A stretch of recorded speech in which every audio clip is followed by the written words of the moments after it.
The Winded Podcast Brothers Parlay is for entertainment purposes only and is not financial advice. Must be 21 plus and only bet where sports wagering is legal. Know your limits and bet responsibly. Odds and lines change. If you or someone you know has a gambling problem, help is available. 1-800-GAMBLER.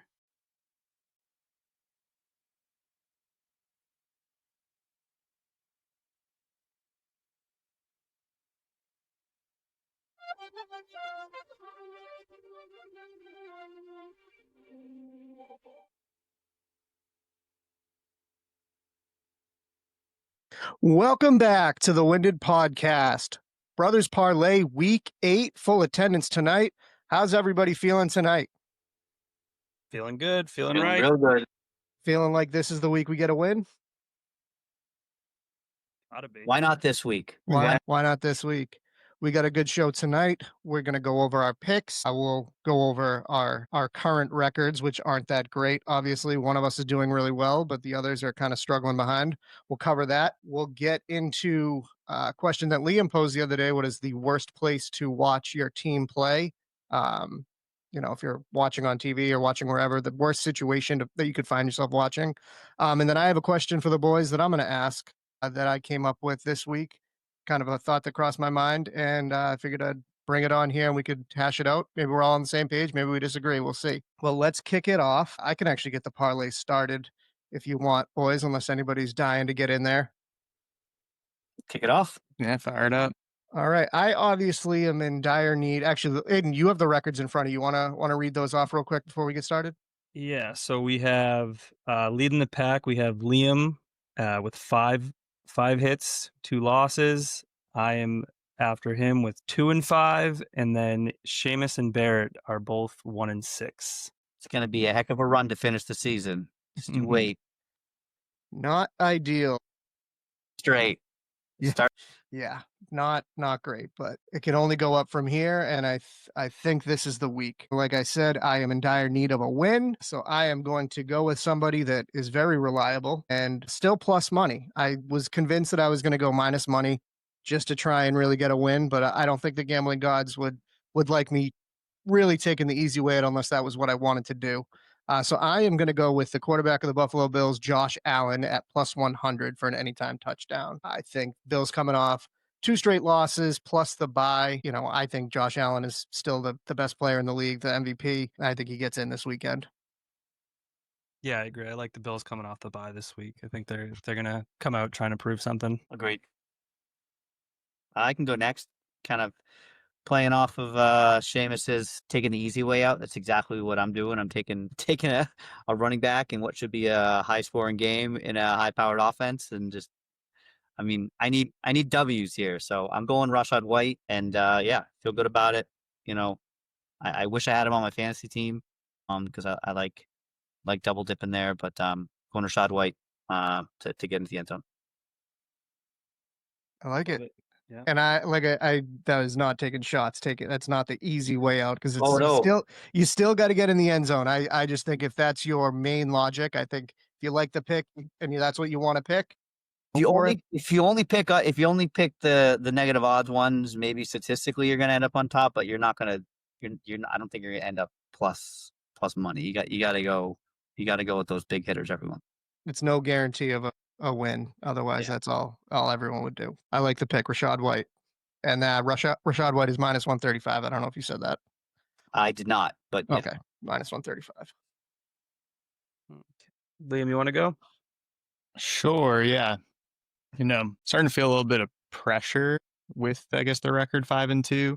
I kind of dealt with it every week, where I kind of battle, have a lot of guys that I like, and then, I guess more times than not, I've got lucky. This one, I'm starting to feel a little bit of pressure on. I still don't even know what name is going to come out right now. I think I'm going to go with Dallas Goedert, tight end of the Philadelphia Eagles. Yeah, I don't know. It's just always a little nerve-wracking making these picks, and I'm hoping I get the right one again this week, because I feel good about the first 2 picks we've heard. I trust Aiden, you got another winner coming up, so. Dallas Goedert plus 185 as of right now. Nice. Yeah, I love it. And I will say Sunday is National Tight End Day, which in previous years has been huge for the tight ends. And I think, I don't know, maybe it was last year. I think we said maybe 8 tight ends got in last year. Don't quote us on that, but so I'm also going with a tight end, and I'm taking arguably the best tight end in the league this year in Tyler Warren of the Indianapolis Colts. I think he's plus 110 right. Let me see. Got it right here. Tyler Warren is plus 110 right now. Colts might hit the over alone in that game.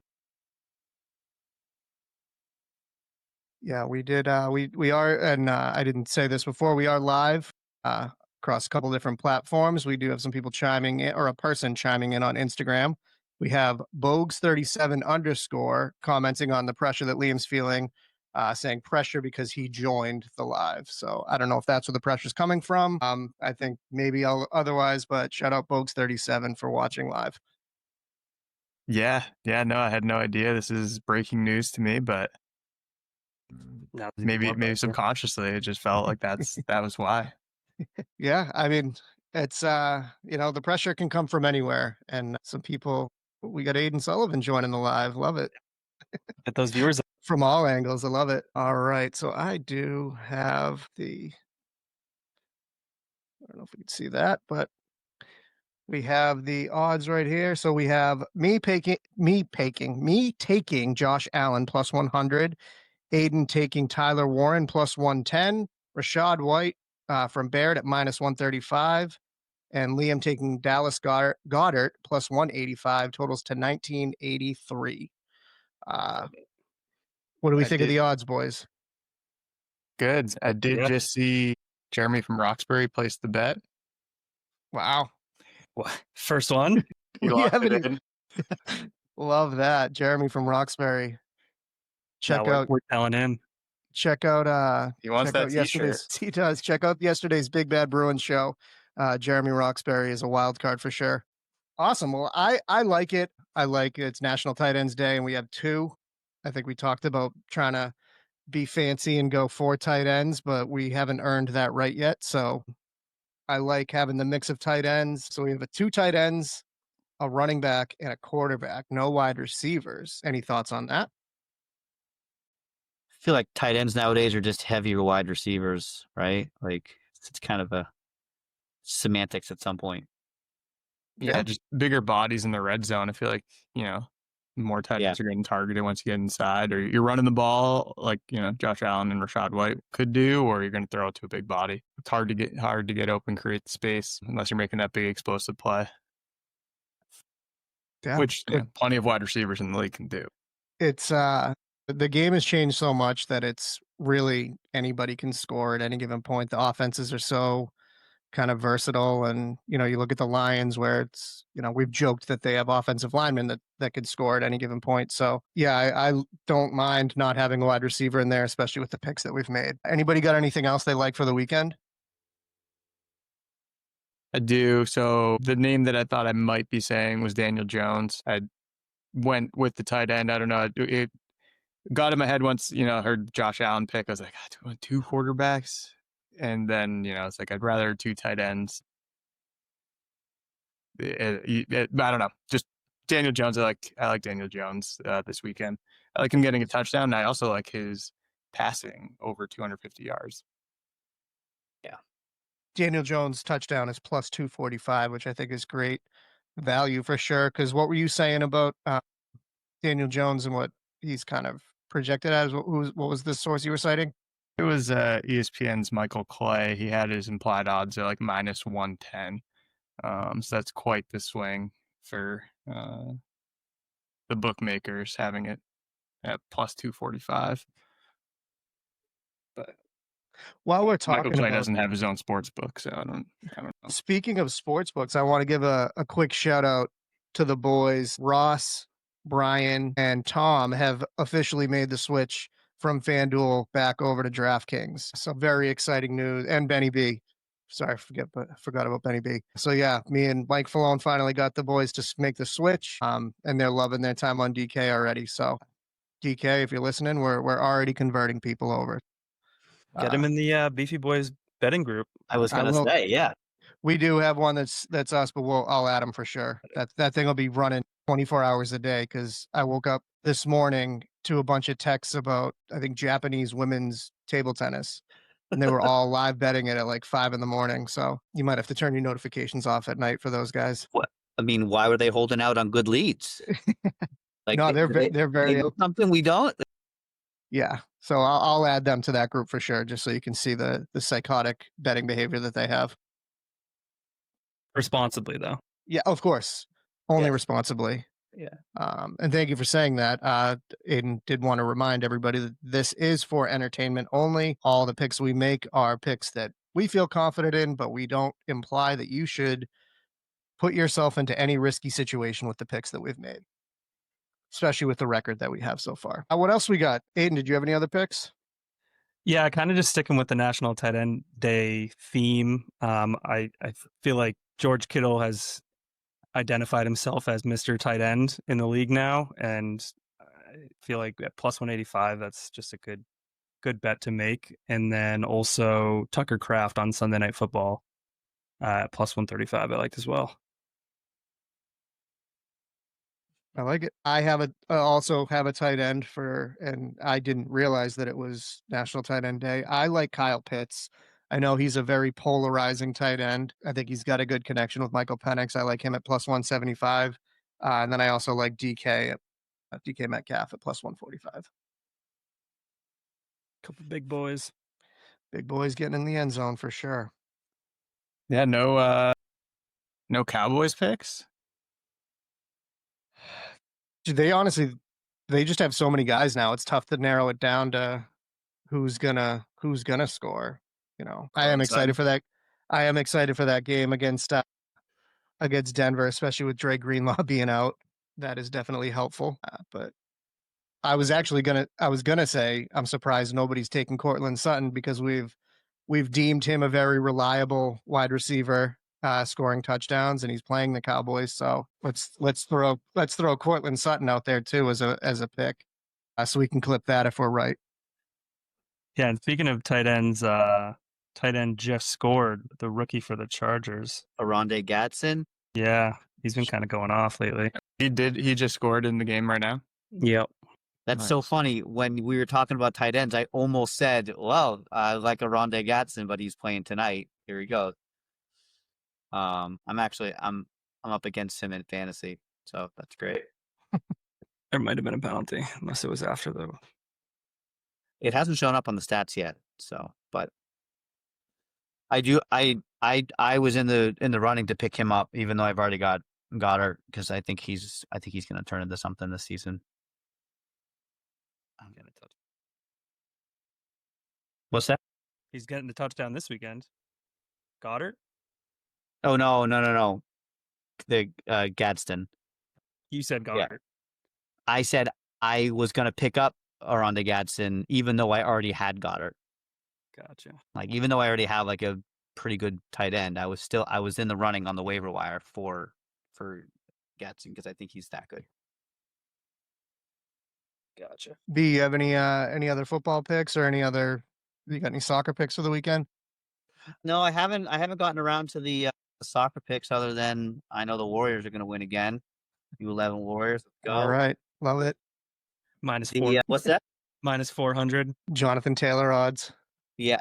They're playing a team that has to win to get into the playoffs. Like they're right on that bubble. So they're going to come out firing, and our boys know that they've already got the playoffs locked up. So I don't really know like what to expect from it. So we'll see where they end up. I think the only like tight end related pick I'd have for this weekend, we talked a little bit about in the pre-show, is Hunter Henry. Like, I feel like he's been a little bit quiet recently. I think this is a good opportunity for them to run up the score a little bit on Sunday, and so I think I like Hunter Henry to get in for a touchdown. All right. I like it. All right. So on to the topic that Liam posed sometime last week. And what inspired this, Liam? And actually, I'll let you set it up if you want.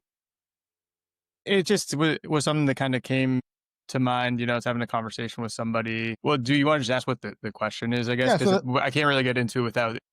Yeah, so Yeah. the question is, and you can, clean it up if I'm not wording it right, but where's the worst place to watch your team in a game? Kind of if you really want to watch the game, you care about the game, where's the worst place to kind of be stuck watching? Right. Yeah. So that was it, and kind of, you know, more so like even like a big game. You know, I guess it depends on what sport you're talking about, right? Like, you know, MLB, they play so many games. Like, I feel like sometimes it doesn't really matter where you're watching, but I'm thinking like playoffs or, you know, for the NFL, like they play so few games that like each game feels significant more so than some of these leagues that play so many games. But so, yeah, so I guess the answer that I have is, and this is from experience having to watch a Bruins playoff game in this position, it was on a flight. I thought having to watch a game on a flight, I mean, lucky enough to be able to watch the game on the flight, but I'm very passionate when I'm watching the Bruins, and like the people around you, they might be watching the Bruins, but they don't care. And it's like hard watching a playoff game to be totally in control of your emotions. So I felt like the airplane that's my one place I don't want to be stuck having to watch an important game. That's a really good answer and an angle I had not thought of, like kind of almost, I don't want to say trapped, but like stuck in a place where you can't really like get up, take a walk, like grab a beer on your own pace. Like you're just kind of like trapped in this little space. Not to mention if you're not in the air for the entire game, like say you land and it's like the middle of the third period, you're like having to wait to get off to then like run to a bar to try, like you like can't just like watch the game like how you want to, you know, you're at, you know. So take a couple laps around in the air while we finish this third period off. Right. Yeah. Yeah. So yeah. It probably helps with the actual like plane ride. It's like, oh, I got a 3-hour flight, but it's Oh, yeah. got something to keep me entertained throughout the flight, which I feel like I'd be on pins and needles the whole time waiting for the stream to drop. yeah, This for was- the pilot to jump over the overhead. Yeah, This was a 2019 Cup run. I believe it was the Stanley Cup. I think they were playing the Blues. I was in New York, flight delayed, led to me having to be on the flight. Like I was supposed to be home like well in advance of puck drop, no issues, but flight delayed. And like that's such like a short flight that like you're not on the plane for the entire game. You know, Mhm. you're like barely on for a whole period with commercials. You know what I mean? Like, yeah, I mean it's like an hour flight, so yeah, you might have been like a period, but then like yeah, like do you watch the rest of the game at the airport when you get there? You Uber home and hope that you can get there and just listen on the radio or on your phone, whatever. But it was tough. A coworker of mine had tried to move a flight recently to avoid missing a game. They dealt with the delay and had to watch on the plane. So flying on a day of a game, it's tough. Like playoffs, like you know, they play every other day. If you're going to be traveling, it's like you can't really control that. But yeah.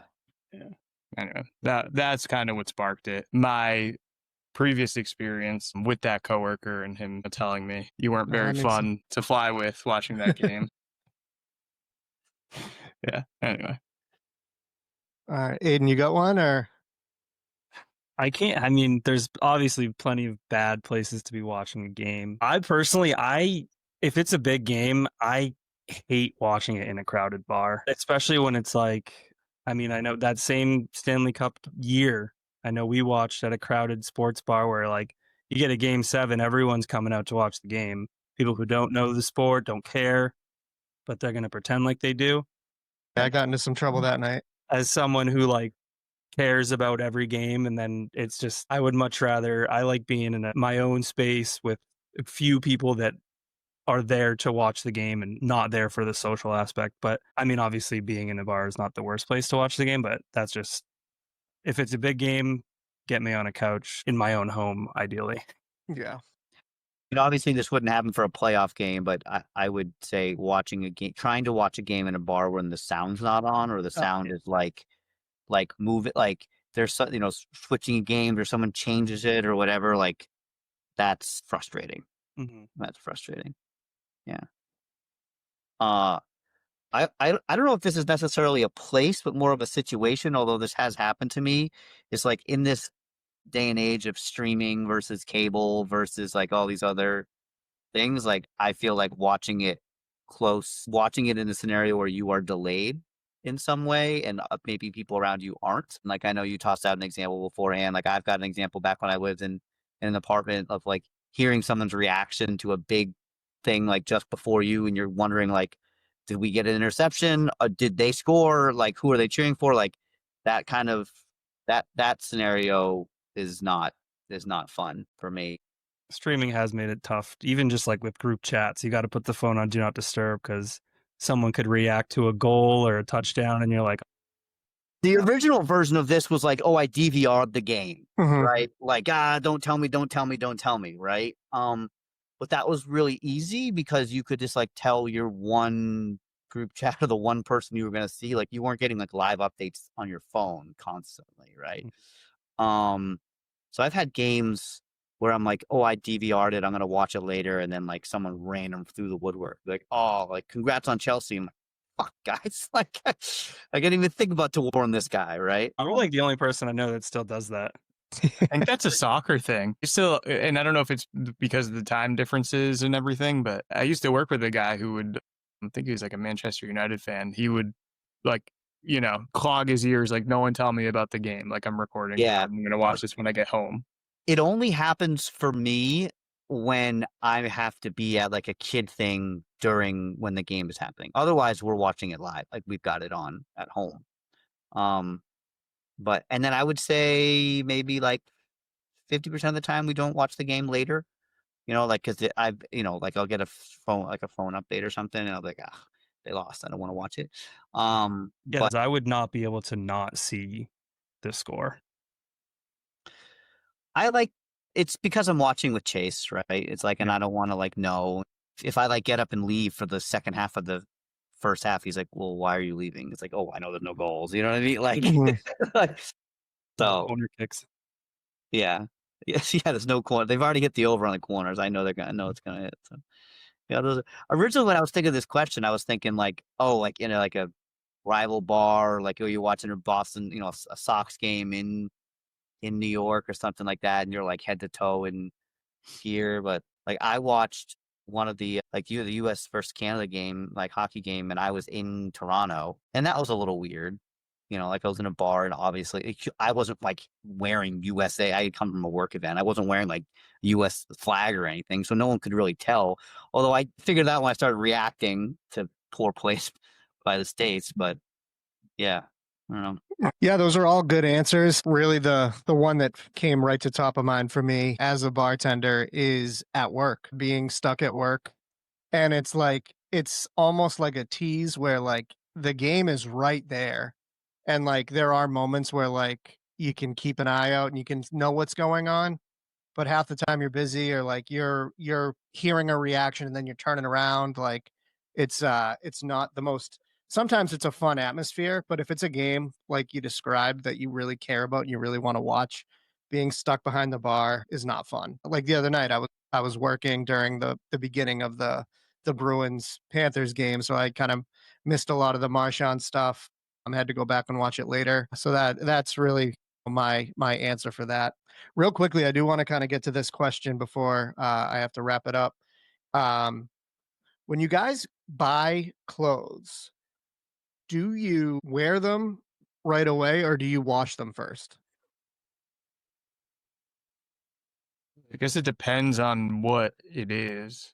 Well, like say you just bought a T-shirt, like do you just like rip the tags off and throw it on, or would you wash it first?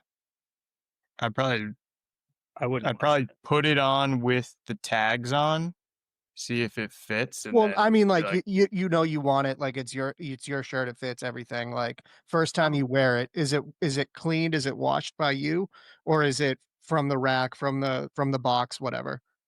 No, I'll wash it. I wouldn't. I would put it on and like make sure it like fits. Then the tags just come off, and I'm like, yeah, it looks good. Yep. This is what I'm wearing today.